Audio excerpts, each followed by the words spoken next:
By the way, I'm not just a comedian, I'm also an actor. Anybody else here unemployed? Yeah? Thanks. Thing about being an actor here in Hollywood North, Vancouver, is I don't get sent out for like handsome leading man parts. I get sent out for like small, unattractive bad guy parts. Some of the parts I starred in the last couple years, names are like homophobic oil worker.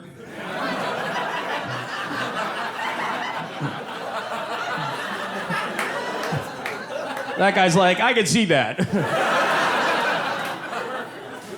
This was a good one. Racist border guard with gout.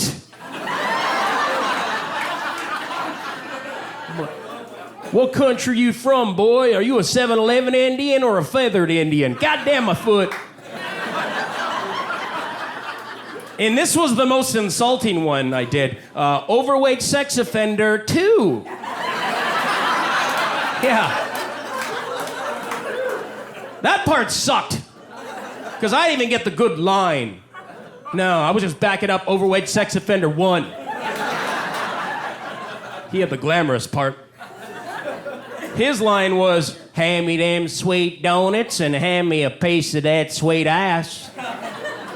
And then my line was, yeah. See. But I have range as an actor, though, okay? I'm like Gary Oldman.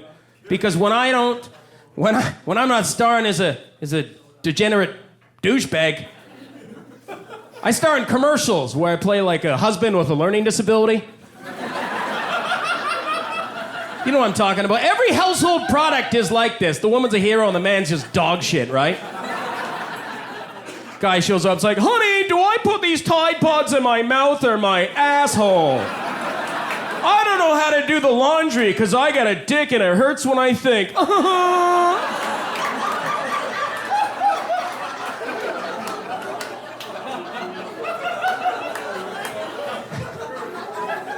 One time I was in a commercial, I didn't have any lines. The name of my part was Man Who Doesn't Close Door When Taking Shit.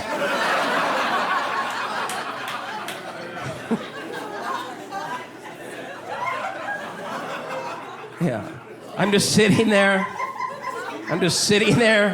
on the toilet, sitting there in the toilet with an iPad watching a football game, and I'm like, sports, poo.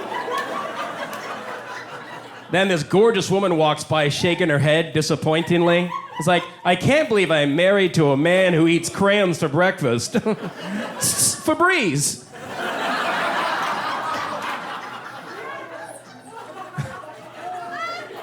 But all these things are small fries. Because just a couple months ago, I gotta tell you, I just started in the biggest part of my life. Thank you very much. I'm very proud of it. Yeah. I was in the show Supernatural. I don't know if you know that show. Yeah? Had a really great part. Name my part, closet case trucker who gets killed by a gay cannibal zombie. It's a great part. And leading up to before we filmed the scene, I was very nervous. Not because, the guy was a cannibal. Not because the guy was a zombie, but because I had to kiss this gentleman. And I'm not homophobic, but this guy's really good looking. Right? I felt like shit. My heterosexuality is going to be tested to the max here.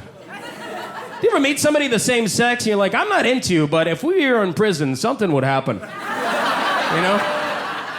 3 hours in a holding cell, we're fucking. Now, it was really weird. It was surreal. I didn't want to do it, but I wanted the attention.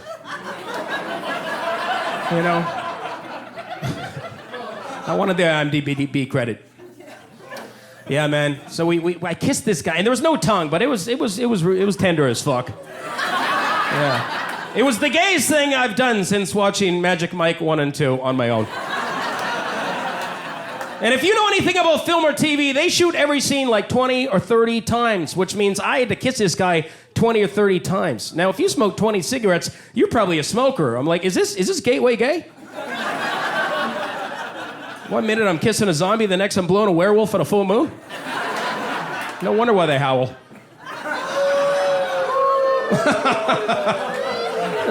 That was a very weird reaction.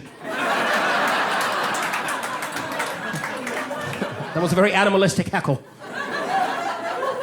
Now, you know, I tell you, I'm a heterosexual guy, man, and I love my girlfriend, and I love kissing my girlfriend, but I'm scared of my girlfriend, and this guy made me feel safe. All right?